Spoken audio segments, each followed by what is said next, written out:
Financial fraud नेमकं काय आहे? SMS द्वारे, लिंकद्वारे, OTP द्वारे तुम्हाला फसवण्यात येते.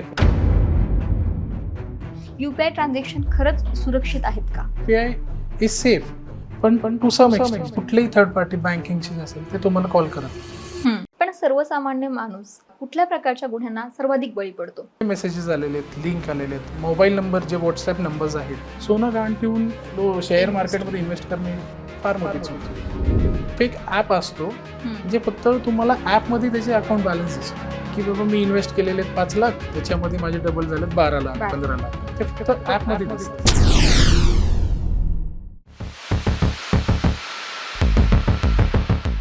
आजच्या डिजिटल युगामध्ये आर्थिक व्यवहार हे खूप सोपे आणि फास्ट झालेले आहे, परंतु त्यासोबतच फायनान्शियल फ्रॉडच्या घटना देखील समोर येत आहेत. म्हणजे UPI ट्रान्झॅक्शन असतील, ऑनलाईन स्कॅम असतील, एखाद्या लिंकवरून फसवणूक असेल, डेबिट किंवा क्रेडिट कार्डची फसवणूक असेल, अशा काही घटनांमध्ये वाढ होते आणि त्यामुळे नागरिकांना मानसिक आणि आर्थिक त्रास हा सहन करावा लागतोय. म्हणजे तुमच्या मोबाईलवरती आलेला एखादा कॉल, एखादा मेसेज किंवा एखादी लिंक ही तुमचं बँक अकाउंट रिकामं करू शकतो आणि त्यामुळे या घटना दिवसेंदिवस वाढत आहेत. याच गंभीर आणि महत्त्वाच्या विषयावरती आज आपण कायद्याचा पंचनामा या सिरीजमधून आपण माहिती घेणार आहोत आणि याच कायद्याविषयी आपल्याला माहिती देणार आहेत ॲडव्होकेट सुमित खिल्लारे. सर, खूप खूप स्वागत आहे तुमचं. नमस्कार. सर, काय सांगाल, फायनान्शियल फ्रॉड नेमकं काय आहे? बेसिकली फायनान्शियल फ्रॉड म्हणजे आर्थिक नुकसान करतं एका व्यक्तीचं. त्यामध्ये तुम्हाला SMS द्वारे, लिंकद्वारे, OTP द्वारे तुम्हाला फसवण्यात येतं. त्याच्यामध्ये तुम्हाला काहीदा डिजिटल अरेस्ट करून देखील पैसे लाटण्याचा प्रयत्न केला जातो. फसवणूक झाल्यानंतर कुठल्या स्वरूपाचे कायदे आपल्या भारतामध्ये आहेत? कुठले कलम त्यासाठी लागू होतात? याच्यामध्ये IT ॲक्ट आणि BNS ॲक्ट 2023 हे दोन्ही मिळून एकत्र गुन्हे दाखल होतात. IT ॲक्टमध्ये basically 66C, 66D identity theft आणि चीटिंग बाय पर्सनेशन हे IT ॲक्टमध्ये लागू होतं. दुसरं जे आहे BNS मध्ये, त्याच्यामध्ये 318(4) आणि 319(2) या प्रमाणे BNS खाली गुन्हे दाखल होतात. आता फ्रॉड झाल्यानंतर FIR आणि सायबर तक्रार यामधला फरक काय असतो? सायबर तक्रार एक ऑनलाईन सायबर क्राईम जेव्हा होतो त्यावेळेस इमिजिएटली आपण ज्यावेळेस आपल्याला समजतं आपल्याबरोबर एक सायबर क्राईम झालेलं आहे, तर इमिजिएटली सायबर क्राईम पोर्टलवरती आपण रजिस्टर करावं आणि त्याच्यावरती आपली कंप्लेंट रजिस्टर करावी. त्याच्यामध्ये cybercrime.gov.in ह्याच्यावरती जाऊन आपली तक्रार नोंदवण्यात यावी. त्याच्यामध्ये आपल्याला 2 टॅब्स असतात रजिस्टर कंप्लेंटमध्ये. तिथे वुमेन्स फ्रॉड असतो आणि फायनान्शियल फ्रॉड असतो. तिथं तुम्ही फायनान्शियल फ्रॉडवरती क्लिक करून रजिस्टर कंप्लेंट करून तुमचे जे काही क्रेडेन्शियल्स असतील, ईमेल, मोबाईल नंबर, हे तुम्ही फिलअप करून तुम्ही एक कंप्लेंट रजिस्टर करू शकता. त्यासाठी आवश्यक लागणारी जी गोष्ट आहे, जे डॉक्युमेंट्स असतात ते असतात तुमचे bank statements, transaction ID, message आलेले स्क्रीनशॉट्स लागतील तुम्हाला. त्यामध्ये जे JPG मोडमध्ये पण तुम्ही अपलोड करून ते डॉक्युमेंट्स अटॅच करू शकता. It is consider as proof की बाबा माझ्याबरोबर असा फ्रॉड घडला होता. आणि ट्रान्झॅक्शन IDनी बेसिकली ट्रेस आउट केलं जातं की कुठल्या अकाउंटमध्ये हे पैसे गेले असतील आणि ते इमिजिएटली फ्रीज केलं जातं. सायबर पोर्टलवरती एखादी तक्रार नोंदवल्यानंतर पुढची प्रक्रिया कशा पद्धतीची असते? त्याच्यानंतर तुम्ही जेव्हा सायबर पोर्टलवरती तक्रार नोंदवल्यानंतर तुम्हाला एक ॲक्नॉलेजमेंट नंबर मिळतो. त्या ॲक्नॉलेजमेंट नंबर थ्रू तुम्हाला आहे ना तुमची कंप्लेंट तुम्हाला ट्रॅक करता येते. आणि साईड बाय साईड तुम्ही एक FIR सुद्धा नोंदवायला पाहिजे, जेणेकरून पोलीस जी मशिनरीज आहेत, लोकल ज्युरिडिक्शन जे आहे, तुमचं काम करायला सुरुवात करतं. आणि थ्रू पोलीस बँकेला मेल जातो, बँक्सला मेल जाऊन त्यांच्याकडून जे काही ट्रान्झॅक्शन ID थ्रू जे काही अकाउंट फ्रीज करता येईल ते फ्रीज केले जातात. आणि FIR ने गुन्हा दाखल झाल्यानंतर पोलीस मेकॅनिझम त्या आरोपींना पकडण्याचा, तिथपर्यंत पोहोचण्याचा फार प्रयत्न करतात. आता सायबर गुन्ह्यांमध्ये चार्जशीट फाईल करताना कुठल्या स्वरूपाच्या अडचणी येतात किंवा या प्रकरणाचा तपास करताना कशा पद्धतीने अडचणींना सामोरं जावं लागतं? चार्जशीटमध्ये बहुतेकदा जास्त तर इंडियन एव्हिडन्स ॲक्ट, आत्ताचं आहे जे BSA ॲक्ट, भारतीय साक्ष अधिनियम 2023, यामध्ये सेक्शन 63 सबसेक्शन 4 या पद्धतीने तुम्हाला एक इलेक्ट्रॉनिक रेकॉर्डचं, ॲडमिसिबिलिटी ऑफ इलेक्ट्रॉनिक रेकॉर्डचं तुम्हाला एक सर्टिफिकेट घ्यायला लागतं. FSL ह्याच्याकडून फॉरेन्सिक सायन्स लॅबोरेटरी पुणे, इथून तुम्ही ते प्राप्त करतात ते पोलीस, आणि त्या सर्टिफिकेशनवरती तुमच्या ॲडमिसिबिलिटी ऑफ इलेक्ट्रॉनिक रेकॉर्ड ही सिद्ध होते. ह्याच्यामध्ये सर्वात इम्पॉर्टंट ही गोष्ट आहे, तुम्ही कुठलंही इलेक्ट्रॉनिक रेकॉर्ड जेव्हा जप्त करता, पोलीस जप्त करतात, त्याच्यामध्ये टॅम्परिंग, डॅमेज असं काही नसावं म्हणून एक हॅश व्हॅल्यू काढली जाते. आणि त्याच्यामध्ये पार्ट एमध्ये ओनर सर्टिफिकेशन घेतलं जातं. पार्ट बीमध्ये एक इन्चार्ज ऑफिशियलचं सर्टिफिकेशन घेतलं जातं की हे हॅश व्हॅल्यू जी आम्ही तपासली टॅम्पर झालेली नाही आहे, आणि त्या स्वरूपातच ते कोर्टामध्ये सबमिट केलं जातं. आता तुम्ही इतक्या वर्षांपासून प्रॅक्टिस करतायत, तर तुमच्या या प्रॅक्टिसच्या काळामध्ये नेमके कुठल्या प्रकारचे असे आर्थिक गुन्हे आहेत जे सर्वाधिक घडतात आणि त्या आरोपींपर्यंत पोहोचणं हे कितपत कठीण असतं? सध्या शेअर मार्केट, स्टॉक ट्रेडिंग ह्याच्यामध्ये 100 पट मोबदला देऊ, 200 पट देऊ, या फॉन्झी स्कीम किंवा फिशिंग स्कीम जे ह्याच्यात स्कॅम्स असतात ना, ह्याच्यामध्ये ते लोक भरकटले जातात की बाबा माझे 1 लाखाचे 2 लाख होऊन जाईल एका महिन्यात, कोण देणार आहे, ह्याच्यामुळून लोक भरकटले जातात. दुसरी गोष्ट आहे टास्क जॉब जे दिला जातो, त्याच्यामध्ये तुम्हाला एक टास्क दिला जातो, 500 रुपयाचा तुम्हाला पहिलं एक वाउचर दिलं जातं. त्याच्यामध्ये तुम्ही कुठे समजा एका हॉटेलला रिव्ह्यू दिला, तर त्याच्यामध्ये तुम्ही हॉटेलला रिव्ह्यू दिल्यानंतर तुम्हाला त्याचे 1000 करून मिळतात, रिव्ह्यू मिळाला तुम्हाला. परत तुम्ही पुढच्या वेळेस परत एकदा रिव्ह्यू दिला 2 हॉटेल्सला, तर तुम्हाला अजून 200-800 रुपये असे मिळतात. सुरुवातीला माझ्याकडे कशी केस होती, ते स्वतः इंजिनियर आहेत, पण त्यांनी side by side engineer income तर येतेच आहे, बसल्या बसल्या त्यांनी टास्क जॉब करूयात म्हटलं आपण. त्याच्यामध्ये त्यांनी करत असताना त्यांना त्याच्यामध्ये 500-1000 रुपये सुरुवातीला मिळाले, नंतर 2,500-3,000 रुपये मिळाले. नंतर त्यांना सांगण्यात आलं की तुम्हाला जर जास्त बेनिफिट पाहिजे असेल तर तुम्ही याच्यामध्ये एक मोठी रक्कम इन्व्हेस्ट करा, लाईक 50,000. मग त्यांनी ती इन्व्हेस्ट केल्यानंतर ते म्हणले अजून तुम्हाला टास्क जॉब देतो. त्यांनी रिव्ह्यूज केले, सगळं केलं. परत त्यांना सांगितलं आता तुम्हाला 2 लाख इन्व्हेस्ट करायला लागेल. त्यांनी टोटली असे करत करत आहे ना 33 लाख रुपये इन्व्हेस्ट केले. इन्व्हेस्ट केल्यानंतर त्यांना पैसे काही मिळाले नाही. जेव्हा त्यांनी त्या पैशाची मागणी केली त्यावेळेस त्यांना सांगण्यात आलं की तुम्ही याच्यामध्ये तुम्हाला टॅक्स भरायला लागेल आणि TDS द्यायला लागेल, मगच तुम्हाला ते पैसे परत मिळेल. तर ते पैसे त्यांना त्यावेळेस समजलं की माझ्याबरोबर असा एक सायबर गुन्हा घडलेला आहे. त्याच्यामध्ये मला आता एक कंप्लेंट, तक्रार दाखल करायला लागेल, आणि त्याच्यानंतर कोर्टामध्ये त्यांना फक्त 35 का 40,000 रुपये रिकव्हरी झाली.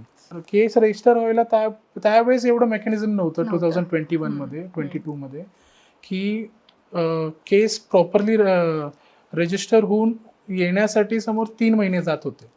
आता फार फास्ट आहे, पण त्यावेळेस उशीर झाला. बँकेकडून माहिती प्राप्त होण्यासाठी पोलिसांना उशीर झाला. ऑलमोस्ट 6 मंथ्स नंतर आमच्याकडे ते प्रकरण जेव्हा सुरू झालं होतं व्यवस्थितपणे 35,000-40,000 पर्यंत ते रिकवर झाले, आणि ते देखील ते कोर्टाच्या ऑर्डरने झालं. आता तुम्ही सांगितलं की कशा पद्धतीनं शेअरच्या रिलेटेड या गुन्ह्यांमध्ये वाढ होते, पण सर्वसामान्य माणूस हा तुमच्यासारखा कुठल्या प्रकारच्या गुन्ह्यांना सर्वाधिक बळी पडतो? आता तर शेअर ट्रेडिंगच आहे. फार तर फार डिजिटल अरेस्टमध्ये लोक फार फसतात, वयस्कर माणसं फार फसतात त्याच्यामध्ये. एक ऑनगोईंग केस आहे, ती व्यक्ती 86 इयर्स ओल्ड आहे. त्याच्यामध्ये त्यांचे ऑलमोस्ट 1.25 CR गेलेत त्यांचे. ती व्यक्ती एका चांगल्या मोठ्या पदावरती होते, ते रिटायर झाले 2000 सालीच्या आधीच. त्याच्यानंतर त्यांनी आता एज झालंय, घरी बसल्या, त्यांचे मुलं देखील अब्रॉडला असतात, आणि एक केअरटेकर आहे. ते एकटे होते घरात. त्यांना फोन आला, मी एक ED ऑफिशियलमधून बोलतोय, असं त्यांना धमकावण्यात आलं, तुमची जे काही इन्कम आहे ही मनी लॉन्ड्रिंग खाली आलेली आहे, असं तसं, तुमची जे काही इन्कम आहे फार मोठी रक्कम, तुम्ही जे IT रिटर्न्स भरले नाही आहेत, तर ह्याचं व्यवस्थित तुम्ही आम्हाला एक्सप्लेनेशन द्या. तर त्या व्यक्तीला 2-3 दिवस डिजिटल अरेस्ट केलं होतं. इवन झोपताना त्यांना कॅमेराज ऑन करायला लावत होते ते. त्याच्यानंतर त्यांच्या लक्षात आलं, त्यांनी त्यांच्या मुलाला सांगितलं, त्यांचा मुलगा अब्रॉडवरून येऊस तोपर्यंत ते केअरटेकरला सांगून कंप्लेंट लॉन्च केली. आता ती केस ऑन गोईंग आहे. रिकव्हरी अजून नाही, ऑन गोईंग आहे, पण पोलीस रिपोर्टनुसार 30-40 लाखाचा जो रिकव्हरी झालं, म्हणजे रिकव्हरी रेट फार कमी आहे, अजून रिकवर नाही झाली. It is on paper only. बँककडून अजून माहिती येणे बाकी आहे. आणि शेअर ट्रेडिंगमध्ये म्हटलं तर लोकांचा असा समज होता की माझे पैसे दुप्पट झाल्यानंतर जरा फायदा होऊन जाईल, पण ते त्याच्यासाठी इन्व्हेस्ट करण्यासाठी आपलं सोनं गहाण ठेवतात. सोनं गहाण ठेवून शेअर मार्केटमध्ये इन्व्हेस्ट करणे फार मोठी चूक आहे. याच्यामध्ये ते एकतर त्या लॉसमध्ये पण जातात सायबर क्राईमच्या, आणि त्याच्यानंतर बँकचे EMIs, गोल्ड लोनचे EMIs, याच्यामध्ये त्यांना भरपूर लॉस होतो. जसं की तुम्ही आता उल्लेख केला की डिजिटल युग वाढतंय, लोक इन्स्टंट मनीच्या मागे फार लागलेले आहेत. या फायनान्शियल फ्रॉडचं प्रमाण काही वर्षांमध्ये कितपत वाढल्याचं पाहायला मिळतंय? 2025 मध्ये 28 lakhs cases have been registered in all over India. तर ह्याच्यामध्ये 25% हाईक आहे. ॲज पर MHAIचा जो रिपोर्ट आहे ऑफिशियली, त्याच्यामध्ये अप्रॉक्स 25% हाईक आहे त्याच्यामध्ये. तर बहुतेकदा केसेस अशा अनुषंगाने वाटतात जे फायनान्शियलीच वाटतात, ते दुसरे काही नाही. फायनान्स की असं म्हणतो एक का डबल, म्हणजे डबल करून मिळेल त्याच्यामुळे करतात ते लोक. तर या सायबर फ्रॉडच्या प्रकरणांमध्ये बँकेची जबाबदारी ही कितपत असते किंवा कशा पद्धतीची असते?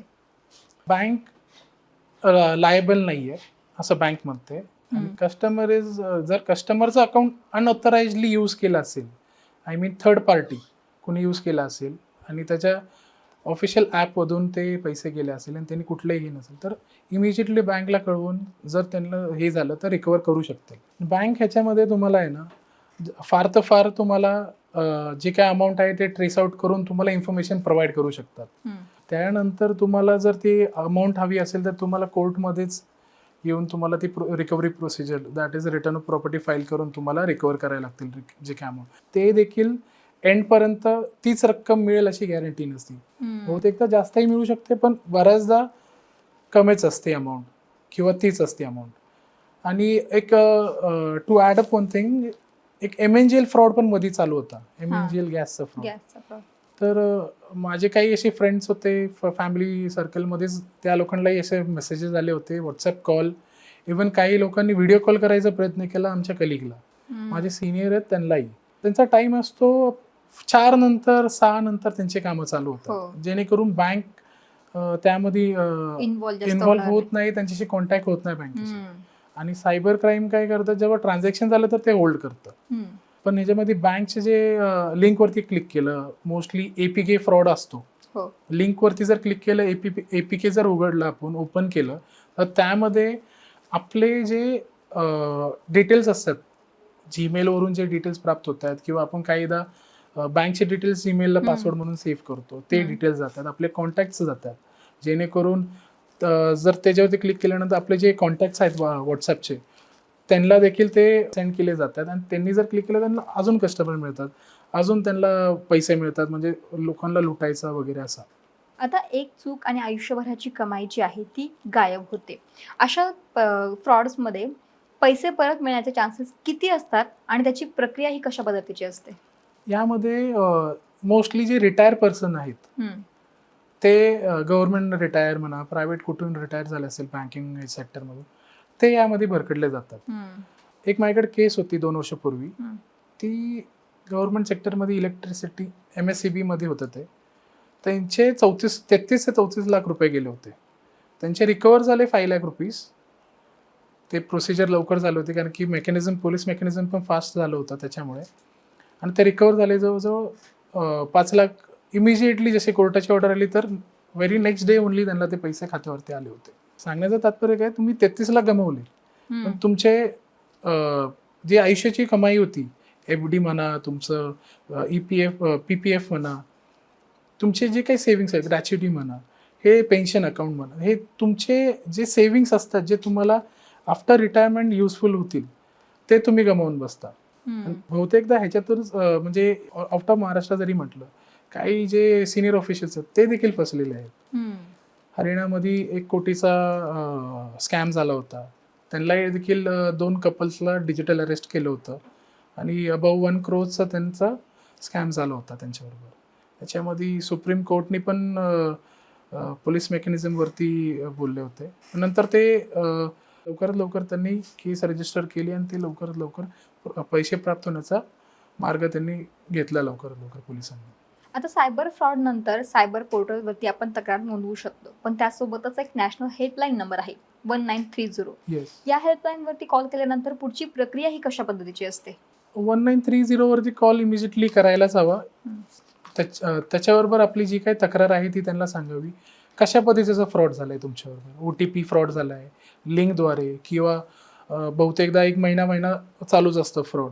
तुम्हाला लिंक येते, तुम्ही त्याच्यामध्ये इन्व्हेस्ट करत असता, टास्क जॉब असतो, हे महिने चालत असतात. तुम्हाला एका व्हॉट्सअप ग्रुपमध्ये ॲड केलं जातं, त्याच्यामध्ये तुम्हाला सांगितलं जातं की तुम्ही एवढे पैसे इन्व्हेस्ट करा, त्या व्यक्तीने इन्व्हेस्ट केलेले, तर तुम्ही इन्व्हेस्ट केले तर तुम्हालाही मिळेल. आणि एक फेक ॲप असतो जे फक्त तुम्हाला ॲपमध्ये त्याचे अकाउंट बॅलन्स दिसतो, की बाबा मी इन्व्हेस्ट केलेले 5 लाख, त्याच्यामध्ये माझे डबल झालेत 12 लाख 15 लाख. पण ती जी अमाऊंट आहे, ते जे फिगर आहे, ते फक्त ॲपमध्ये दिसतं. तुम्हाला असं विड्रॉ करायचं म्हटलं तर ते तुम्हाला काहीतरी रिझन देऊन तुम्हाला टॅक्स वगैरे भरायला लागेल, हे करून तुम्हाला हे करायला लागतं. तुम्हाला पूर्वी सांगितलेलं, तुम्हाला जे काय डेटा आहे त्या व्यक्तीचा OTP फ्रॉड झाला, त्याचे स्क्रीनशॉट्स, ट्रान्झॅक्शन IDs किंवा आपले बँक स्टेटमेंट्स त्याला जोडू शकत असाल, किंवा त्यांचे मेसेजेस आलेले, लिंक आलेली, ती ॲड URL म्हणून तुम्ही लिंक ॲड करू शकता त्या कंप्लेंटमध्ये, किंवा त्यांना सांगू शकता. आणि लेटर ऑन आफ्टर कॉलिंग 1930 तुम्हाला national cyber portal, that is cybercrime.gov.in वरती तुम्हाला ती कंप्लेंट लॉन्च करायची. आणि त्याच्यानंतर तुम्हाला इमिजिएटली पोलिसांकडे जाऊन हे एक्नॉलेजमेंट मला प्राप्त झालं आहे, हे तुम्ही घ्या, आणि ह्या बेसिसवरती किंवा ॲडिशनल इन्फॉर्मेशनवरती तुम्हाला FIR दाखल करण्यात येईल. त्याच्यामध्ये संपूर्ण कागदपत्र तुम्ही जोडू शकता तिथे. आता सायबर फ्रॉड झाल्यानंतर पुढच्या 30 मिनिटांमध्ये मी समजा सामान्य नागरिक म्हणून कुठली ऍक्शन घेतली पाहिजे आणि कुठल्या स्वरूपाचे पुरावे हे जतन केले पाहिजे? बहुतेकदा लोक फार घाबरतात आणि त्यांचे जे मेसेजेस आलेले ते डिलीट करतात, पोलिसांना माहिती देत नाहीत. पण हे जे मेसेजेस आलेले आहेत, लिंक आलेले आहेत, मोबाईल नंबर, जे व्हॉट्सअप नंबर्स आहेत, तुम्ही जर पोलिसांना दिले तर पोलीस त्यांना त्या नंबर्सवरती ब्लॉक करून, लिंक त्यांचे जे काय आहेत ब्लॉक करून त्यांना ट्रेस आउट करू शकतील. सायबर क्राईममध्ये आल्यानंतर 1930 हे कंपल्सरी, त्याच्यानंतर तुम्ही ऑनलाईन कंप्लेंट द्या, त्याच्यानंतर FIR दाखल करा. आणि साईड बाय साईड तुम्ही बँकेलाही कळवा की माझ्याबरोबर फ्रॉड झालाय. बँकेला जर तुम्ही वेळेवरती कळवलं तर तुम्ही त्यांना सांगून ते ट्रान्झॅक्शन ID तुम्ही स्टॉप करू शकता. बँकच्या मॅनेजरला तेवढे पॉवर्स असतात, ते करू शकतील.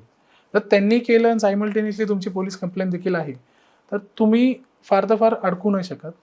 आणि बऱ्याचदा असं काय होतं, तुम्ही बँकला इन्फॉर्म केल्यामुळे तुमचे पैसे रिव्हर्ट पण येतात विदिन 48 आवर्स, बऱ्याचदा 3 दिवसात येतात, काही लोकांना 15 दिवसात पण आलेले. लाईक MNGLचा जो फ्रॉड होता, त्या व्यक्तीने कुठं कंप्लेंट केली नाही, फक्त 1930 वरती कॉल केले. आम्ही काही नंबर्स शेअर केले होते मुंबईचे, त्यांना कॉल करून त्यांना 8 ते 15 दिवसात त्यांना 1.5 लाखाची रक्कम जी गेली होती, संपूर्ण रक्कम आली त्यांना. ही जी प्रोसेस आहे 1930 सायबर क्राईम पोर्टलवरती, आणि FIR आणि सायमल्टेनियसली बँक, ही तक्रार तुम्ही द्यायलाच पाहिजे. आणि हे रिटर्नमध्ये दिलं तर फार हे बेटर असतं. रिटर्नमध्येच द्यावे बँकेला पण. आता डिजिटल पुरावे हे कोर्टामध्ये कितपत ग्राह्य धरले जातात? म्हणजे स्क्रीनशॉट असतील, कॉल रेकॉर्डिंग असेल किंवा ट्रान्झॅक्शन हिस्ट्री असेल, ह्या सगळ्या पुरावे कोर्टामध्ये कितपत ग्राह्य धरले जातात आणि त्याचं महत्त्व काय असतं? यामध्ये गुन्हा दाखल झाल्यानंतर जे भारतीय साक्ष अधिनियम 2023 सेक्शन 63(4) नुसार जे काही त्यांनी हे दिलं, फॉर्मॅट दिलेला आहे की तुम्हाला सर्टिफिकेशन प्राप्त करायला लागेल. एक फॉरेन्सिक लॅबमधून सर्टिफाईड हे सर्टिफिकेशन तुम्हाला प्राप्त करायला लागेल. त्याच्यामध्ये जे इलेक्ट्रॉनिक रेकॉर्ड ते पहिलं जप्त केलं जातं. त्याच्यानंतर तुमचे जे मॉड्स असतात, परत कम्प्युटर रिसोर्सेस असतात, CPU वगैरे, परत तुमचे काही वायफाय असेल, IP ॲड्रेस असेल, हे सगळं पोलीस प्राप्त करून जी हॅश व्हॅल्यू त्यांची निघाली जाते, त्या सर्टिफिकेशनवरती तुम्हाला कोर्टामध्ये ॲडमिसिबिलिटी प्राप्त होऊ शकते. आणि ह्या बेसिसवरती तुम्हाला कोर्टामध्ये ग्राह्य झालं. तर याच्यामध्ये 2020 मध्ये अर्जुन खोतकर पॉलिटिकल केस आहे ही, याच्यामध्ये Indian evidence act 65B admissibility of electronic record, हे सर्टिफिकेशन प्राप्त होणे गरजेचं आहे असं सुप्रीम कोर्टाने त्याच्यामध्ये एक लँडमार्क जजमेंटमध्ये सांगितलेलं आहे. त्याच्यामुळून जर तुम्हाला कोर्टामध्ये सर्व्हाइव्ह करायचं असेल तर पोलिसांना इलेक्ट्रॉनिक रेकॉर्डचा तुम्हाला सर्टिफिकेशन ऑफिशियल इन्चार्ज यांच्याकडून तुम्हाला अंडरसाईन घेऊन ते सबमिट केल्यानंतरच ते ॲडमिसेबल होऊ शकतं. तर हे काही पॉईंट्स आहेत, ते तुम्हाला ग्राह्य धरूनच कोर्टामध्ये द्यायला लागेल. आता अशा फ्रॉडच्या घटनांमध्ये आरोपी पकडला जातो का, आणि पकडल्यानंतर त्यांच्यावरती कारवाई होण्याचं प्रमाण हे किती आहे? लेअर 1 मध्ये जे आरोपी आहेत ते बहुतेकदा ते सापडत नाहीत, ते मिळून येत नाही पोलिसांना. आणि लेअर 2 लेअर 3 जे असतात हे आरोपी नसतात. ह्यांना कुठल्या तर आमिष दाखवून पैशाचं 2% 10% तुम्हाला पैसे देऊ, किंवा मंथली तुम्हाला मी सो मच अमाऊंट आम्ही तुमच्या अकाउंटमध्ये देऊ, हे ट्रान्झॅक्शन तुमच्या ह्याच्याला जे काही बायपास होत असेल तर होऊ द्या, आणि यामध्ये तुम्हाला जे काही टॅक्स वगैरे लागेल ते आम्ही पे करू, असं लोकांना सांगितलं जातं. तर यामध्ये एक केस होती माझ्याकडे, एक व्यक्ती होती लेडी, तर त्यांना माहिती नाही त्यांच्यावरती गुन्हा दाखल आहे, पण त्यांचे जे अकाउंट फ्रीज झालं, मेल आला त्यांना, त्यावेळेस ते पोलिसांकडे गेले. पोलिसांकडे गेल्यानंतर त्यांना समजलं की या ठिकाणी त्यांचं अकाउंट दिल्लीला फ्रीज केलेलं आहे, या गुन्ह्यामध्ये आलेलं आहे. लेडीला ज्यावेळेस ते माझ्यापाशी आले त्यावेळेस त्यांना आम्ही जे काही लिगल रेमेडी आहे ते आम्ही फॉलो करा म्हटलं, आणि त्याच्यावरून जवळजवळ 10-12 लाखांचं ट्रान्झॅक्शन त्यांच्या अकाउंट थ्रू झालं होतं. या व्यक्तींनी डेबिट कार्ड दिलं होतं आणि पासबुक देखील दिलं होतं बाय पोस्ट टू दिल्लीला ते पाठवलं. तिथून ते जे काही फ्रॉड अमाऊंट होत होत्या ते ट्रान्झॅक्शन्स इमिजिएटली ATM मध्ये 6-7 वाजता काढले जात होते. जेव्हा मी हे बँक स्टेटमेंट्स चेक केले त्यांची, त्यावेळेस आम्हाला समजलं. आणि त्यांना एक सांगितलं होतं, ती नर्सिंगमध्ये होतं, त्यांना असं सांगितलं की आम्ही दिल्लीमध्ये खूप मोठं हॉस्पिटल उभं करत आहोत, हे कोविड नंतर झालं होतं, खूप मोठं हॉस्पिटल ओपन करत आहोत, तर त्यासाठी आम्हाला स्पेशलाइज्ड नर्सिंग हे हवे आहेत. तर त्याच्यासाठी ह्या व्यक्तीला सांगितलं, तुम्हाला जर इथं जॉईन व्हायचं असेल तर तुम्हाला सर्टन अमाऊंट पे करायला लागेल, आणि जॉईन झाल्यानंतर तुमचं अकाउंट क्रेडेन्शियल्स आम्हाला द्यायला लागेल, जेणेकरून आमच्या कन्स्ट्रक्शन जे चालू आहे त्याच्यासाठी लेबर वर्कला आम्हाला 6 महिन्यापर्यंत त्यांना पेमेंट द्यायची, तर तुमचं अकाउंट यूज केलं जाईल. तर त्या व्यक्तीने दिलं. ते वर्षभर त्यामध्ये पैशांचा व्यवहार चालू होते, आणि त्या व्यक्तीला मेल्स पण येत होते, कधी कधी मेसेजेस येत होते विड्रॉ केले, पण त्या व्यक्तीने जास्त लक्ष दिलं नाही. पण नंतर वर्षभरानंतर ज्यावेळेस केस रजिस्टर झाली, त्यांच्यापर्यंत मेल्स आले पोलिसांचे वगैरे, तुम्हाला अरेस्ट हजर व्हायला लागेल पोलीस स्टेशनला फॉर इन्व्हेस्टिगेशन. हजर तर इथल्या नव्हतंच, तर दिल्लीचं होतं, इथं हजर नाही झाले. पण लिगल रेमेडी म्हणून त्यांना सांगितलं, तुम्ही एक अँटिसिपेटरी बेल घ्या आणि तुम्ही पोलीस मशिनरीजला तुम्ही कोऑपरेट करा, तिथे इन्व्हेस्टिगेशनला जे काही माहिती लागेल ती तुम्ही द्या, किंवा तुम्हाला जसं फसवलंय किंवा काय झालंय तर त्याची माहिती द्या. अशा पद्धतीने देखील फ्रॉड केला जातो लोकांना आमिष दाखवून. तर यामध्ये जे 2% 3% जे लोक अडकलेले असतात ना, ते यादीमध्ये फार भरकटलेले असतात. नंतर जेव्हा पोलिसांचे मेल्स येतात, नोटिसेस येतात, त्यावेळेस त्यांना समजत नाही की काय करावं. तर हे जे लेअरिंग जे आहेत ना, ह्याच्यामध्ये फार लोक फसतात आता सध्या. आणि बऱ्याचदा काही 20 पैसेसाठी 0.20 पैसेसाठी लोक त्यांचे अकाउंट फ्रीज केलेले जातात. मग त्याला प्रॉपर एक्सप्लेनेशन देऊन की माझं अकाउंट ह्या लेअरमध्ये आहे, माझं अकाउंट व्यवस्थित हँडल करतो, मी एक बिझनेसमॅन आहे, आणि माझं म्हणजे एक्सप्लेनेशन द्यायला लागतं, माझं यामध्ये काही संबंध नाही.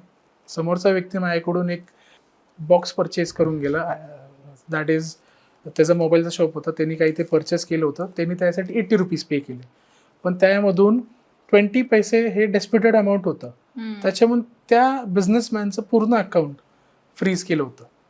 मग त्यासाठी एक वेगळी प्रोसिजर आहे. पोलिसांना रिटर्न एक ॲप्लिकेशन द्यायला लागतं, त्या ॲप्लिकेशनवरती पोलीस जर सॅटिस्फाय झालं, attaching your proofs, bank statements, ID card, तुम्ही काय जॉब कशा पद्धतीने तुमचं शॉप आहे, त्याचं लायसनिंग आहे का, तुमचं शॉपॅक लायसन्स, उद्यम आधार, हे जोडून आपले जे इनोसेन्स आहे तो पोलिसांसमोर दाखवायला लागतो. सर, OTP, UPI किंवा QR कोड सारखे फ्रॉड असतील, किंवा KYC अपडेटच्या नावाखाली होणारे जे काही फ्रॉड आहेत, त्याबद्दल काय सांगाल, आणि या फ्रॉड पासून कसं वाचलं पाहिजे माणसाने? KYC बद्दल बोलू. KYC मध्ये बँक ऑथॉरिटीज कुठलेही थर्ड पार्टी बँकिंगचे जे असेल ते तुम्हाला कॉल करत नाहीत तुमच्या KYC साठी, किंवा तुम्ही येऊन KYC करा. तुम्हाला एक मेसेज येतो की KYC अपडेट करायचं आहे, पण त्याला लिंक वगैरे कुठली येत नाही. फक्त तुम्हाला एक फॉर्मल मेसेज येतो की KYC needs to be updated, तर तुम्ही त्यासाठी बँकमध्ये जाऊन अपडेट करा. बऱ्याचदा लोक, आता इंटरनेटचं जग आहे त्याच्यामुळे ते ऑनलाईन आपल्या ॲपमध्ये जाऊन करतात, पण काही जर समजा तुमच्यामध्ये एक बग असेल, APK ऑलरेडी इन्स्टॉल असेल, तर त्याच्यामध्ये ती जी इन्फॉर्मेशन आहे ती त्यांनाही प्राप्त होऊ शकते. त्याच्यामुळे तुम्ही फिजिकली जाऊन KYC केलेलं फार बरं राहील. दुसरी गोष्ट OTP, यामध्ये तुम्हाला कॉल करून OTP मागितला जातो. बहुतेकदा तुम्हाला असं सांगितलं जातं की तुम्ही एखादे एक प्रॉडक्ट परचेस करा. परचेस केल्यानंतर तुम्हाला OTP येईल. OTP आल्यानंतर तो OTP आम्हाला सांगा. OTP सांगितल्यानंतर त्यांना इमिजिएटली जरी ते पैसे तुमचे कट नाही झाले, पण त्यांना तो ॲक्सेस मिळतो. अन् फार तर फार तो ॲक्सेस त्यांना मिळाल्यानंतर ते नंतर त्याच्या थ्रू तुमचे जे काही अकाउंट डिटेल्स आहेत त्याच्या थ्रू तुमचे पैसे त्यांना मिळू शकतात. आणि ह्याच्याबरोबरच तुमचं जे QR कोडचं जे फ्रॉड असतो, त्यामध्ये देखील एक अशी केस होती. त्यामध्ये त्या व्यक्तीने एक ब्युटी प्रॉडक्ट मागवलं होतं. एक काय बोलतात त्याला, एक जे ॲमेझॉन नाही दुसरंच कुठलं तर होतं, त्याच्यावरून त्यांनी मागवलं होतं. तर त्यांना त्यावेळेस असं सांगण्यात आलं की तुम्हाला हे प्रॉडक्ट जर डिलिव्हर करायचं असेल, प्रॉडक्ट आमच्या हबला आलं आहे, तर तुमच्या ॲड्रेसवरती डिलिव्हर करायचं असेल तर तुम्हाला एक इनिशियल ₹5ची अमाऊंट पे करायला लागेल. तर या व्यक्तीने गडबडीमध्ये ₹5चा QR कोड आला होता त्यांना, तो स्कॅन केला. स्कॅन केल्यामुळे ते पैसे कट झाले, पण त्याचे डिटेल्स त्यांच्याकडे गेले. आणि त्याच दिवशी संध्याकाळी 6 नंतर त्यांच्या अकाउंटमधून 90,000, 2,000चे 2 ट्रान्झॅक्शन्स, एक ₹800 असे करून जो 95,000, 96,000 त्यांचे गेले. ज्यावेळेस 6 नंतर बँकिंग ऑपरेशन्स बंद होतात, कॉलही उचलत नाही ती लोकं. इमिजिएटली आम्ही आमच्या जवळच्या जे ॲक्सिस बँक होतं त्यांच्याकडे जावं म्हटलं. ते कुठलीही बँक आतमध्ये ओपन असते. इमिजिएट कंप्लेंट दिली, ते म्हटले सायबर पोलिसांना कळवा. सायबर पोलिसांना कॉल केला तर ते उचलत नव्हते. तर पुणे सायबर पोलिसांचा नंबर मिळाला आम्हाला. आम्ही त्यांना कॉन्टॅक्ट केला. तर त्यांनी आम्हाला सांगितलं साईड बाय साईड तुम्ही ही कंप्लेंट रजिस्टर करा, ते झाल्यानंतर आमच्याकडे आम्ही घेऊ. ही जी प्रोसिजर आहे 1930 तीच फॉलो केली. नॅशनल सायबर पोर्टलवरती आम्ही कंप्लेंट रजिस्टर केली. त्यावेळेस जे काही आहे बँक स्टेटमेंट्स वगैरे आम्ही जोडले आणि कंप्लेंट रजिस्टर झाली. पण आजपर्यंत ती अमाऊंट काही रिकवर झाली नाही. आणि बँककडे आम्ही ग्रीव्हन्स ॲप्लिकेशन पण केलं होतं की आमच्या अकाउंटमधून कसे काय पैसे गेले. तर बँकेने एक 48 आवर्सचा शॅडो एंट्री दिली की तुमचे पैसे परत आले. तर शॅडो एंट्रीने आम्हाला वाटलं आमचे पैसे आले, पण ते नसतं. शॅडो एंट्री असते नुसती. त्यामध्ये बँकेने आफ्टर 48 आवर्स एक असा रिझन दिला, एक मेल आला की तुमचे जे पैसे आहेत हे बँकच्या कुठल्या सर्व्हरला काही प्रॉब्लेम आल्यामुळे असं काही गेलं नाही. ते तुम्ही एक ट्रान्झॅक्शन जे थर्ड पार्टी ट्रान्झॅक्शन जे तुम्ही केलं ₹5चं त्याच्या थ्रू झालेले. आमच्या सर्व्हरमध्ये कुठंही याच्यामध्ये लिंक दिसून येत नाही असं सांगण्यात आलं त्यांना. आणि ते पैसे गेले. QR कोड हा आपल्याला पैसे स्कॅन केला तर आपले पैसे जातात. ते आपल्याला येत नाहीत किंवा येत नाही. त्याच्यानंतर अजून इन्फॉर्मेशन गेल्यामुळे आणखी काय आपल्या अकाउंटमध्ये जे पैसे असतात ते देखील जातात. आणि फ्रॉस्टर काय हे बघत नाही की ती व्यक्ती काय काम करते.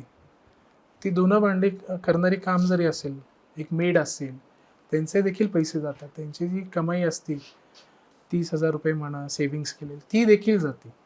त्याच्यामुळून OTP स्कॅम, QR स्कॅमला तुम्ही शक्यतो वाचून आणि व्यवस्थित, जर माहिती नसेल तर तुम्ही कुणाला विचारा. क्लिक करू नका किंवा OTP सांगू नका. इनफॅक्ट माझ्याबरोबर एकदा असं झालं होतं ऑफिसमध्येच, MLGLचं सांगत होतो मी. आमच्या सिनियर सरांना असा मेसेज आला होता. त्यावेळेस OTP सांगा, APK वरती क्लिक करा, क्रेडेन्शियल्स टाका, नाहीतर तुमचा गॅस सप्लाय बंद होऊन जाईल असं. तर इमिजिएटली एका मीटिंगमध्ये मी स्टॉप केलं आणि ती मोबाईल हातात घेतला. मी पाहिलं तर त्यामध्ये एक OTP देखील आला होता व्हॉट्सॲपवरती. MLGL व्हॉट्सॲपवरती प्रायव्हेटली काय मेसेज करेल, त्यांचे जे काही चॅनल असेल त्याच्या थ्रू काय सांगेल. पण ते पर्सनली तुमचं गॅसचं बिल थकीत आहे, तुम्ही जर भरलं नाही असं बंद करण्यात येईल असं कोणी सांगत नाही. त्या व्यक्तीने पर्सनल मेसेज केला, APK पाठवला, OTP पाठवला आणि प्रयत्न करत होता आफ्टर 5-6. तर OTP इमिजिएटली आम्ही सतर्क झालो. मीटिंग स्टॉप केली. सतर्क झाल्यानंतर आम्ही पाहिलं. त्यावेळेस आम्हाला कळालं हे OTP स्कॅम होता. आणि APK जर क्लिक केलं असतं तर आमचे क्रेडेन्शियल्स त्याच्यात गेले असते. एवढं सिमिलर असतात ती वेबसाईट किंवा ते ॲप. MLGLचं ॲज कम्पेअर टू MLGL की सेमच असतं, हो. त्याच्यामध्ये फरक दिसत नाही काही लोकांना, दिसत नाही. त्याच्यामुळे ते क्रेडेन्शियल्स टाकतात. सोशल मीडिया लिंक किंवा ॲप्स या डाउनलोड केल्यामुळे कुठल्या स्वरूपाचे धोका जो आहे तो निर्माण होतो आणि त्यापासून कसं सावध राहिलं पाहिजे? ॲडव्हर्टिजमेंटवरती क्लिक करतो आपण सोशल मीडियावरती, कुठे इंस्टाग्राम म्हणा, फेसबुक म्हणा, तिथे तुम्ही गेल्यानंतर एका ॲडव्हर्टिजमेंटवरती क्लिक केलं तर तुम्हाला एक पेजवरती डायरेक्ट केलं जातं हो. की यामध्ये तुम्हाला टास्क जॉब दिला जातो, परत शेअर ट्रेडिंगबद्दल देखील माहिती दिली जाते, की परत त्या लिंकवरती क्लिक केल्यानंतर तुम्ही वेब पेजवरती न जाता काय बहुतेकदा तुम्ही एका व्हॉट्सॲप ग्रुपवरती पण तुम्हाला ॲड केलं जातं. त्या व्हॉट्सॲप ग्रुपमध्ये तुम्हाला ॲड केल्यानंतर असं दर्शवलं जातं की या ग्रुपमध्ये जे काही मेंबर्स आहेत त्यांना भरपूर काही परतावा मिळालेला आहे, त्याचे स्क्रीनशॉट शेअर करतात, पण ते ॲपमध्येच असतात. ते काय तुम्हाला वर ह्याच्यात फिजिकली काय तुम्हाला हातात पैसे येत नाहीत आणि तुमच्या बँक स्टेटमेंटमध्ये पण बँक अकाउंटमध्ये पण पैसे रिफ्लेक्ट होत नाहीत. ते त्या ॲप स्वरूपातच असतात. त्याच्याने ॲडव्हर्टिजमेंट लिंकवरती क्लिक केल्यानंतर आपण क्लिक केल्यानंतर पण चान्स असतो. आपण क्लिक केल्यानंतर आपण त्यामध्ये प्रिकॉशन्स घ्यावेत, ते काय दाखवतं आहे काय नाही, आणि बॅकआउट व्हावं. आणि जे काही ट्रेडिंग ॲप्स असतात, शेअर ट्रेडिंग, शेअर मार्केटिंगचे जे काही ॲडव्हर्टिजमेंट असतात, त्याला काय लिंक्स नसतात, ते कुठं डायव्हर्ट करत नाही तुम्हाला. ते ॲडव्हर्टिजमेंट असते, आमच्या ऑफिशियल ॲपवरती जावा, तिथं तुम्हाला माहिती प्राप्त दिली जाते, त्याच्यामध्ये काय काय आहे, अशा पद्धतीने हा एखादी इन्व्हेस्टमेंट किती दिवस चालणार आहे वगैरे वगैरे. पण ह्याच्यामध्ये लोक भरकडत जातात, त्यांना सांगितलं जातं तुम्ही इतके दिवस अमाऊंट ठेवली तर तुमचे 5 दिवसात डबल होईल, एक 10 दिवस, एक महिनाभर. तर त्याच्यामध्ये लोक फार भरकडत चाललेत आजकाल. लोकांनी हे समजून गेलं पाहिजे की इन्स्टंट मनी हा नसतो. आता जसं की या सगळ्या फ्रॉडचा आपण उल्लेख केला, मधल्या काळामध्ये क्रिप्टोकरन्सी फ्रॉड हा खूप मोठ्या प्रमाणावर होता. आता या फ्रॉडमध्ये म्हणजे क्रिप्टोकरन्सी फ्रॉडमध्ये भारतीय कायदा कशा पद्धतीने सक्षमपणे काम करतं? तर ह्याच्यामध्ये तुम्हाला इंटरनॅशनली फार तर फार एवढा काय सपोर्ट मिळत नाही. India is working on that. त्याच्या क्रिप्टोकरन्सीच्या जे पॉलिसीज आहेत अजून ते आले नाहीत, पण त्याच्यावरती काम चालू आहे. पण ह्याच्यामध्ये जे गव्हर्न करणारे जे मेकॅनिझम आहे ते आहे फेमा. फेमा मनी लॉन्ड्रिंगसाठी आहे, परत prevention of money laundering act ते आहे, ईडी त्याला गव्हर्न करतं या दोन्ही ॲक्ट्सला. त्याच्या थ्रू तुम्हाला एक वॉच ठेवला जातो की क्रिप्टोकरन्सीनी कुठलं ग्रे मार्केट, ब्लॅक मार्केटमध्ये काय याचा यूज केला जातो आहे का, जेणेकरून आपल्याला इंडियन गव्हर्नमेंटला ह्याचं नुकसान होईल किंवा इंडिव्हिज्युअलला ह्याचं नुकसान होईल. त्याच्यामुळून ईडी आता फार सक्षम झाले 2021 पासून क्रिप्टोकरन्सीच्या बाबतीत. आणि याच्यामध्ये जे काही प्रिकॉशन्स घ्यायचे असतील, लाईक मनी लॉन्ड्रिंगचा ट्रेस मिळाला तर ते लगेच PMLAच्या अंतर्गत, फेमा अंतर्गत ते त्याच्यावरती ॲक्शन्स घेत आहेत. तर ह्याच्यावरती स्पेसिफिकली कायदा नाही आहे, पण ॲक्शन्स घेत आहेत ॲज पर जे रिलेटेड लॉज आहेत आपले, त्यानुसार ईडी कारवाई करत आहेत. परत आपली जे फायनान्शियल इंटेलिजन्स युनिट असतं ईडी बरोबर जे सायमल्टेनियसली काम करतं, ते देखील याच्यामध्ये सक्षमपणे काम करत आहेत. आणि जे काही फ्रॉड, मनी लॉन्ड्रिंगचं जे काही फ्रॉड होत असेल ते तिथं एक निर्गती किंवा स्टॉप करण्याचा प्रयत्न ते करत आहेत. आता तुम्ही मागाशी जसा उल्लेख केला की या सायबर फ्रॉडमध्ये किंवा फसवणुकीच्या प्रकरणांमध्ये वयस्कर माणसं जी आहेत ती खूप मोठ्या प्रमाणावरती टार्गेट होतात. तर त्यांना टार्गेट करण्याचे प्रकार हे कुठल्या प्रकारचे आहेत आणि कशा पद्धतीने ते जाळ्यात अडकतात? वयस्कर लोकांनाच का टार्गेट केलं जातं?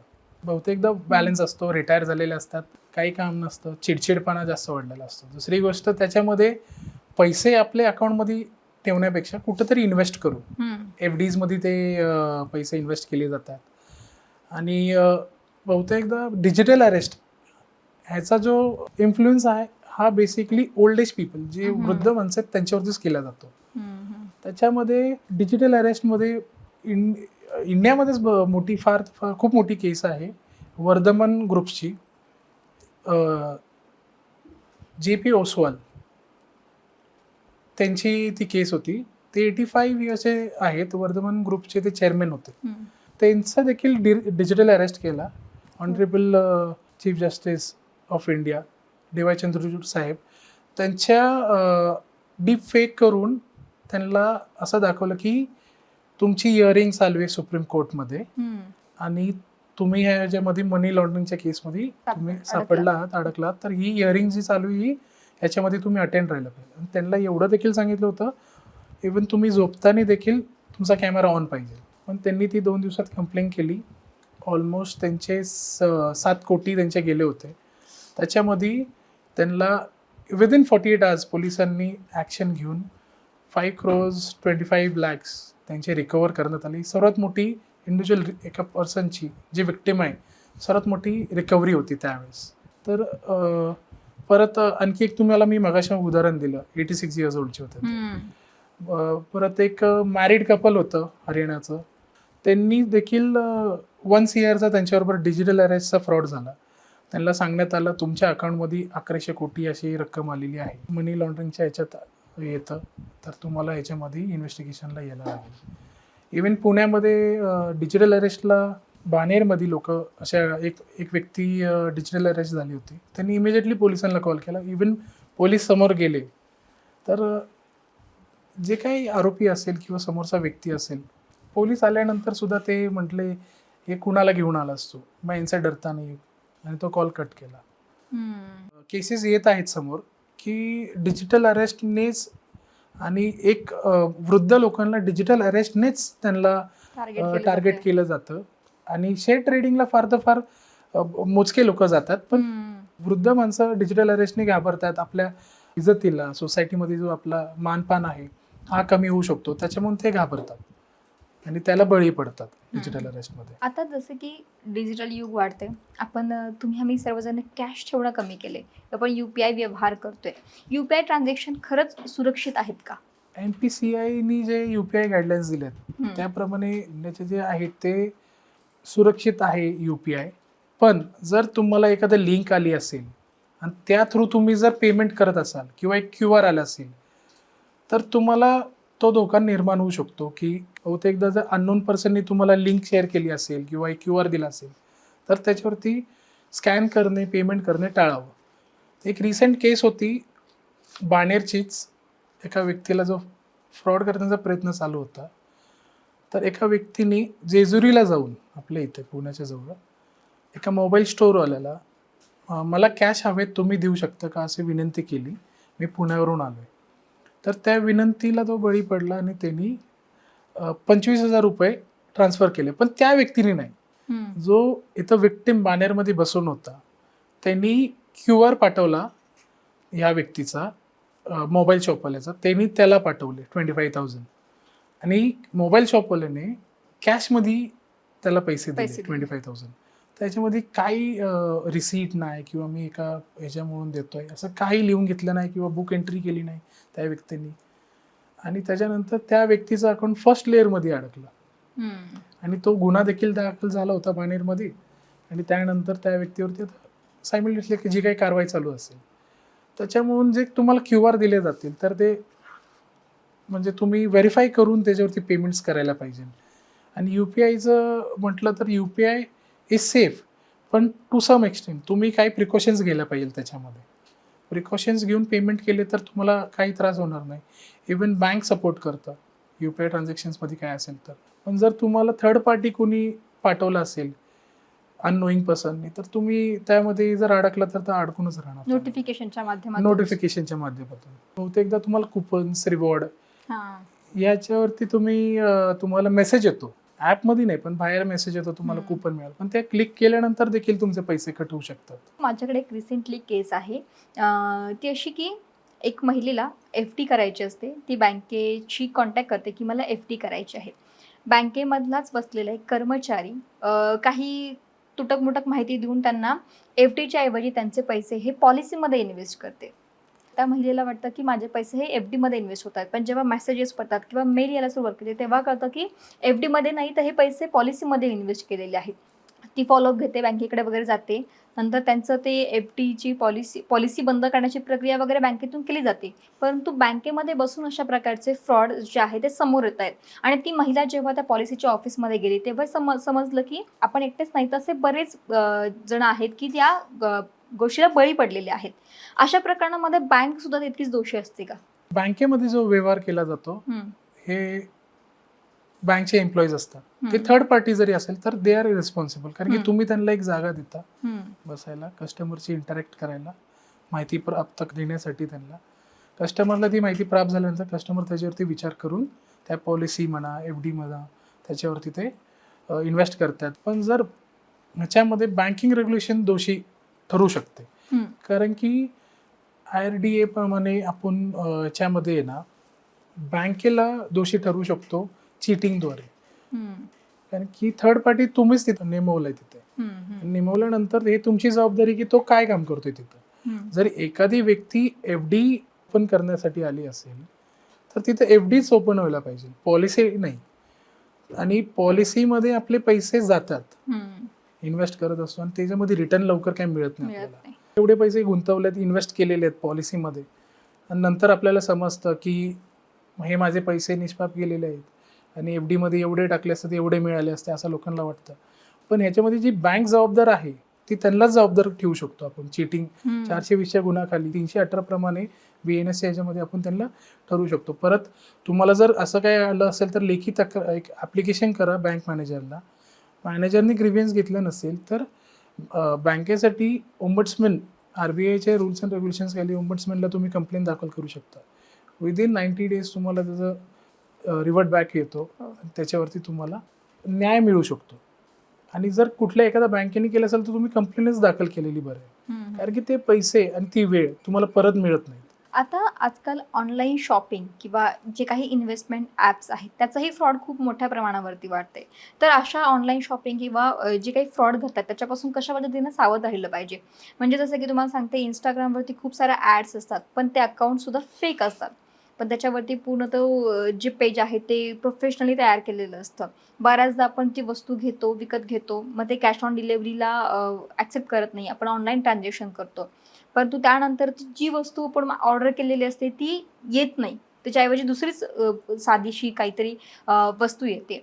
अशा ॲप्स, अशा फ्रॉडपासून सावध राहण्यासाठी काय केलं पाहिजे? बेसिकली आपण प्रिकॉशन्सच घ्यायला पाहिजे. हम्म. तुम्ही एखाद्या वेबसाईटवरती, थर्ड पार्टी वेबसाईट किंवा एक अननोन वेबसाईट, लाईक हम्म. मोठे जे ब्रँड्स आहेत त्याला सोडून व्यतिरिक्त दुसरे जे वेबसाईट असेल तुम्ही तिथून परचेस करत असाल, हम्म. पहिली काळजी अशी घ्यायला पाहिजे की तो डोमेन बरोबर आहे का. हम्म. कारण की एक जो ब्रँडेड डोमेन असतो, ब्रँडेड एक शॉपिंग साईट असती, त्याला देखील हे डोमेन नेम चेंज करून हम्म. तुमच्याशी फ्रॉड करतात. तर हे समजून घ्यायला पाहिजे की याच्यामध्ये मी ज्या वेबसाईटवरती सर्व करत आहे, मी बघत आहे, तर हे व्यवस्थित आहे का. ते पेजवरती क्लिक केल्यानंतर मी पेमेंटला ज्यावेळेस जातो तर ते व्हेरीफाईड पेमेंट स्ट्रक्चर आहे का, मी कुठं डिरेक्ट केला जातो पेमेंट, ते एकदा ऑफलाईनच करायला पाहिजे. कॅश ऑन डिलिव्हरी झाले तर फारच बरं असतं. ऑनलाईन केलं तर एकदा पैसे गेल्यानंतर तुम्हाला त्या गोष्टीसाठी जसं तुम्ही म्हटलं, मला एक चुकून एक रॉंग प्रोडक्ट आलं किंवा एक छोटंसं हलकंसं प्रोडक्ट आलं कुठलं, तर त्यासाठी तुम्हाला फाईडबॅक करायला लागणार. त्या कस्टमर केअरला विचारा, त्याच्यामध्ये तुम्ही कॉल्स करा, त्यांना व्हॉट्सॲप कॉल करा, मेसेजेस करा, मेल्स करा, त्यांचा रिव्हर्ट येत नाही. नंतर आपल्याला एक असं आहे की कन्झ्युमरमध्ये तुम्ही जाऊ शकता. हे जे रेमेडीज आहेत, ह्या रेमेडीजला तुम्ही यूज करू शकता, पण याच्या आधी जर तुम्ही प्रिकॉशन्स घेतले, हम्म. इनिशियली तुम्ही डोमेन पाहिला, कुठला आहे डोमेन नेम वेबसाईटचा काय, तो बरोबर आहे का, आणि तुम्ही त्याच्यानंतर परचेस केलं तर ही जी कंपनी आहे ही व्हेरीफाईड आहे का, तर तुम्हाला बहुतेकदा बऱ्याचदा आपल्याला ॲमेझॉनवरती जे प्रोडक्ट्स आहेत, हम्म. या वेबसाईटचे प्रोडक्ट्स जर ऑफिशियल व्यवस्थित असतील हम्म. तर ते ॲमेझॉन, जे मोठमोठे फ्लिपकार्ट, या जे शॉपिंग ॲप्स आहेत त्याच्यावरती देखील ते लिस्ट होतात. तर तुम्ही ते व्हेरीफाय करा. तिथेही तुम्हाला इनफॅक्ट जे आता जे ब्रँडेड जे ॲमेझॉन, फ्लिपकार्ट, मिंत्रा हे जे आहेत ह्याच्यावरती तुम्हाला ब्रँडेड वेबसाईट आहे ती, आणि तुम्हाला त्याची रिटर्न पॉलिसी खूप चांगली आहे, रिटर्न रिफंड जे काय. पण ह्याच्यामध्ये आपल्याला गॅरंटी मिळू नाही शकत की हम्म. यांची कस्टमर सर्व्हिस व्यवस्थित आहे का. हो. बहुतेकदा ते कॉल्स उचलत नाहीत, मेलचा रिस्पॉन्स येत नाही, मग तुम्हाला आफ्टर 2 months 3 months तुम्ही कन्झ्युमर कोर्टात जाणार आणि मग त्याच्यामध्ये दाद मागणार. आणि जर ॲड्रेसेस खोटा असतील, जसं तुम्ही म्हटलं इंस्टाग्रामवरती जे काही पेजेस आहेत ते फेक पेजेस आहेत आणि त्याच्यावरती तुम्हाला काही प्रोडक्ट लिस्ट केले जातात आणि तुम्हाला दुसरे प्रोडक्ट, मग त्याच्यासाठी तुम्हाला परत तीच फाईट बॅक करायला लागणार. हम्म. त्याच्यामुळून तुम्ही बहुतेकदा विचार करून, बघून, माहिती घेऊनच तुम्ही ती शॉपिंग केली पाहिजे. आणि आता आहेत अवेलेबल, तुम्ही तिथून शॉपिंग करू शकता. मग अशा प्रकरणांमध्ये सोशल मीडिया प्लॅटफॉर्मची जबाबदारी काय असते? जर ॲमेझॉनच्या नावाने जर फ्रॉड केला असेल हम्म. तर तुम्ही इमिजिएटली एक ॲप्लिकेशन रिटर्न पोलिसांना देऊन सायमल्टेनियसली एक मेल सुद्धा ॲमेझॉनला फॉरवर्ड करायला पाहिजे, ज्यामध्ये ॲमेझॉनची जी कस्टमर सर्व्हिसची टीम आहे ते तुम्हाला रिव्हर्ट बॅक करतात विदिन 24 आवर्स किंवा 48 आवर्समध्ये तुम्हाला रिव्हर्ट करतात. आणि याच्यामध्ये तुम्हाला पैसे देखील मिळतात. जर ॲमेझॉनचं खोटं नाव वापरून जर केलं असेल किंवा त्यांच्या ॲप थ्रू एखादा पेज ओपन झाला असेल आणि तिथं ग्लिच येऊन जर पेमेंट गेली असेल तर ते रिस्पॉन्सिबल ॲमेझॉन असतात. त्यामुळे ॲमेझॉन इमिजिएटली काय बहुतेकदा पेमेंट्स आलेत लोकांना, पण जेवढे तुम्ही तिथं केलेत तेवढे. जर तुम्ही थर्ड पार्टीला केले असेल आणि तिथून परचेस केलं असेल ॲमेझॉन तर तिथं तुम्हाला नाही मिळू शकत.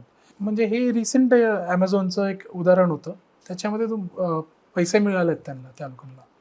तर तुम्ही कन्सर्न जे काही शॉपिंग मेकॅनिझम असेल तुमचं कुठलंही, त्यांना मेल्स फॉरवर्ड करणे, त्यांच्याकडून लवकर लवकर प्राप्त होणे, पोलिसांकडून तुम्हाला काय असेल ते सहकार्य मिळतंच.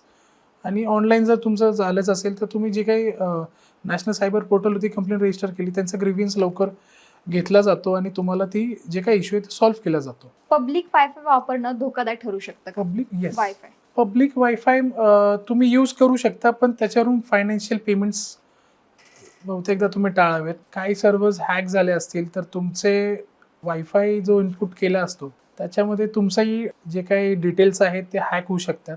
बँक डिटेल्स म्हणा, पर्सनल डिटेल्स म्हणा. आता म्यूल अकाउंट ही कन्सेप्ट नेमकी काय आहे आणि तुमचं बँक अकाउंट जर म्यूल अकाउंट म्हणून वापरलं असेल तर कशा पद्धतीने कायदेशीर अडचणी ज्या आहेत ते निर्माण होऊ शकतात? जसे तुम्हाला सांगितलं, हे जे काही प्रकारचे फ्रॉड्स असतात, QR फ्रॉड, टास्क जॉब या शेअर ट्रेडिंग, यामधून जे कमवलेला पैसा असतो हे एका लेअर 1 अकाउंटमध्ये प्राप्त झालेला असतो. त्याच्यानंतर ही एवढी मोठी रक्कम त्यांना इमिजिएटली ते पैसे फिरवायचे असतात. त्याच्यामुळे layer 1, that is called layer 1. Layer 1 मधून लेअर 2च्या अकाउंट्सला ते सेंड केले जातात. तर लेअर 2 मध्ये किती अकाउंट असू द्या, 1 पासून त्यांनी समजा 5 अकाउंटला त्यांनी जर सेंड केलं असेल तर यामध्ये ते सेकंड लेअरमध्ये मांडलं जातं. त्यांनी जर पुढं पैसे सेंड केले असेल, ट्रान्सफर केले असेल तर ते थर्ड लेअर, तसंच फोर्थ लेअर, फिफ्थ लेअर, असे भरपूर लेअर असतात. पोलिसांना काही लेअरच ट्रेस आउट करता येतात कारण की ते पुढे जाऊन ते छोटी अमाऊंट असते ती विड्रॉ केली जाते. लेअर 1 हा मेन कल्प्रेट असतो, पण लेअर 2 मध्ये 3 मध्ये जे असतात ही लोक भरकटली जातात. मग अशी तुम्हाला सांगितलं की 2% पासून सुरू होतात, 10%. तुम्ही आम्हाला एक फिक्स्ड अमाऊंट देऊ तुम्हाला. स्मॉल शॉपकीपर्स असतात, त्यांना बळी पडलं जातं. म्हणजे आपल्या रुरल एरियाजमध्ये जे असतात छोटे शॉपकीपर्स असतात, त्यांना सांगितलं जातं की तुला आम्ही एवढी एवढी रक्कम देईल, तुझ्या अकाउंटमध्ये आली तर ती फिरवायची आहे आम्हाला फक्त. मग त्या फिरवण्यासाठी त्यांना पैसे मिळाले असतात. पण ह्या म्यूल अकाउंटमुळे तुम्ही काही न करता तुम्ही सुद्धा एक सायबर फ्रॉड म्हणून तुम्हाला पोलीस कन्सिडर केलं जातं आणि अरेस्ट होऊ शकते याच्यामध्ये. आणि बहुतेकदा म्यूल अकाउंट्समध्ये अरेस्ट केलंच जातं कारण की तुम्ही त्याच्यामध्ये नोईंगली पैसे स्वीकारताय, नोईंगली तुम्ही अकाउंट देताय वापरायला. मग पोलीस, सुप्रीम कोर्टचे, हायकोर्टचे पण असे काही जजमेंट्स आहेत याचे म्यूल अकाउंटला त्यामध्ये त्यांनी एक कन्व्हिक्ट केलेलं आहे त्यामध्ये, आणि ते शिक्षा भोगत आहेत बरेचदा लोक. आता एक माझ्याकडे केस होती, त्या व्यक्तीने पोलिसांनी त्याला राजस्थान जयपूरमधून त्याला अटक केलं एअरपोर्टपासून. त्याच्याकडे 9 सिम कार्ड्स आणि 3 का 4 मोबाईल हँडसेट प्राप्त झाले होते. तो व्यक्ती फ्रॉडच करत होता. म्यूल अकाउंट्स, लोकांचे अकाउंट्स घेऊन तो त्या मोबाईल थ्रू वापरत होता आणि जसे पैसे आले तर तो इकडे तिकडे सेंड करायचा लेयर्समध्ये आणि तो त्याचे लोकेशन सारखं जम्प करायचा, ॲज इन तो लोकेशन ट्रेस होऊ नये म्हणून इकडे जा तिकडे जा स्विच करायचा. अशी व्यक्ती होती, ती अपंग असून, ॲक्सिडेंट झाला होता, अपंगत्व आलं होतं असून देखील त्यांनी तो लोकेशन जम्प करायचा इकडे तिकडे इकडे तिकडे, आणि अशा पद्धतीने त्यांनी फ्रॉड केलं होतं. आता AI आणि डीपफेक सारख्या टेक्नॉलॉजीमुळे कायदेशीर दृष्ट्या कशी आव्हानं समोर येतात? कारण की तुम्ही मगाशी उल्लेख केला की चंद्रचूड यांचे डीपफेक वापरून त्यांना तो डिजिटल अरेस्टचा सारखा प्रकार केला होता. अशा प्रकरणांकडे कशा पद्धतीने पाहता आणि कितपत प्रमाणाचं वाढतंय? AI ॲप्स थ्रू म्हणा किंवा AIचे जे काही टूल्स आहेत त्याच्यामध्ये तुम्हाला त्याचा वापर करून तुम्हाला टार्गेट केलं जाऊ शकतं. बहुतेकदा तुमची खोटी व्हॉइस, एक्झॅक्ट व्हॉइस असतात, ते इमेजेस, व्हिडिओज तुमचे, एला असे कमांड दिले, तुमचे एक फोटोग्राफ जरी 3-4 साईडनं तुमचे फोटो झाले लेफ्ट साईडनं AI एक व्हिडिओ जनरेट करू शकतो. तुम्ही कुठल्याही वेबसाईटला तुमचे फोटोज अपलोड करू नका. लाईक बहुतेकदा लोक ते मध्ये एक ट्रेंड चालू होता, त्यामध्ये ChatGPTला फोटो देत होते, प्रॉम्प्ट देऊन तुमचे जनरेट करत होते किंवा एक व्हिडिओ जनरेट होत होता. ह्याच्याने आपले जे काही फोटोज आहेत ते व्हायरल होऊन जातात. ते आपल्याला वाटतं की तिथपर्यंत सीमित आहे, पण तसं नाही. ते बाहेर त्याचा यूज केला जाऊ शकतो. तुम्ही जर एखादं ऑनलाईन रिसाईज क्रॉप करायला जरी गेला, ते डॉक्युमेंट तुमचं नंतर फोर्ज होऊ शकतं. तर समजा ते थर्ड पार्टी मेकॅनिझम असेल तर ते डॉक्युमेंट अपलोड केलेलं रिसाईज किंवा क्रॉप करण्यासाठी ते फोर्ज होऊ शकतं. तुमचा फोटो जो असतो त्याचा गैरवापर केला जाऊ शकतो. डिजिटल अरेस्टमध्ये ॲक्च्युअल फेस हा येतच नाही कोणाच्या समोर. त्याच्यामध्ये तुम्हाला कुठल्याही सेलिब्रिटीचं, कुठल्या एखाद्या ऑफिसरचं त्यांनी पोस्ट केला असेल तो फोटो, सिमिलर फोटो प्रयत्न करतात ते, आणि तो फोटो तुमच्या व्हिडिओवरती समोरच्या म्हणजे जो आरोपी असतो तो तिथं AI डिफेक्टच्या द्वारे तो लावून घेतो. आणि असं केल्यानंतर समोर आपल्याला वाटतं हा बाबा हा पोलिसच आहे, त्याचा युनिफॉर्म आहे, हे इन्स्पेक्टर आहेत, CBIचे ऑफिशियल्स आहेत, त्यांचा आवाज, त्यांचं ते टोन, त्याच्यामुळून बहुतेकदा डिफेक्ट म्हणून डिजिटल अरेस्ट होतात आणि हे त्यालाही बळी पडतात. आता सायबर गुन्हेगार हे कायद्यापेक्षा एक पाऊल पुढे आहेत का? कारण जे काही घटना आपण पाहतो की दररोज नवनवीन गोष्टी वापरून सायबर क्राईमचं प्रमाणही वाढते. तर भारतातल्या सायबर पॉलिसीज या कमकुवत ठरत आहेत का या गुन्हेगारांपुढे? पूर्वी हा OTP स्कॅम होत होता, नंतर QR स्कॅम आला, आता AIचं जनरेशन आहे. AI जनरेशनमध्ये AI डिफेक्ट जे काही डिजिटल अरेस्ट हे चालू आहे. ह्याच्यासाठी नवीन नवीन ते मार्ग काढत असतात, शोधत असतात एखादा विक्टिम मिळावा आणि त्याच्यातून पैसे उकळून घ्यावेत. मिनिस्ट्री ऑफ होम अफेअर्स ह्याच्यामध्ये काही बजेट पास केलेले आहेत 2025-26मध्ये, जेणेकरून इंडिया सायबरमध्ये एक सक्षम इंडियन गव्हर्नमेंट, इंडियन पोलिसिंग जे काय आहे ही त्याला स्ट्रक डाऊन करते. पण ते आरोपी जे आहे ते नवीन नवीन टॅक्टिक्स यूज करून काही करून ते उपयोग करून लोकांना बळी पडतात ते.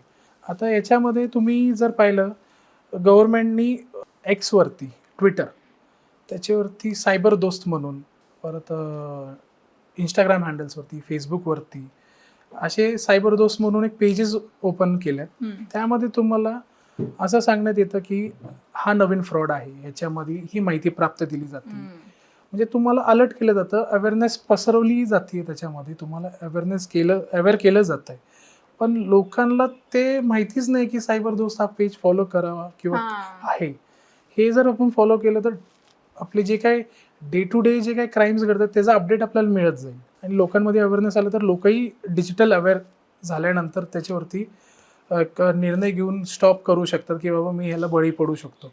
आणि राहिला प्रश्न गव्हर्नमेंटचा, गव्हर्नमेंटनी जे काही बजेट्स पास केलेले आहेत त्याच्यानुसार आपल्याला Indian cyber crime coordination centre हे जे इंडियन गव्हर्नमेंटनी एक सेंटर ओपन केले, यामध्ये ED मोठे मोठे जे क्राईम्स असतात, CBI जे मोठे मोठे क्राईम्स असतात त्याच्याला सर्व्हेलन्स ठेवत असतं.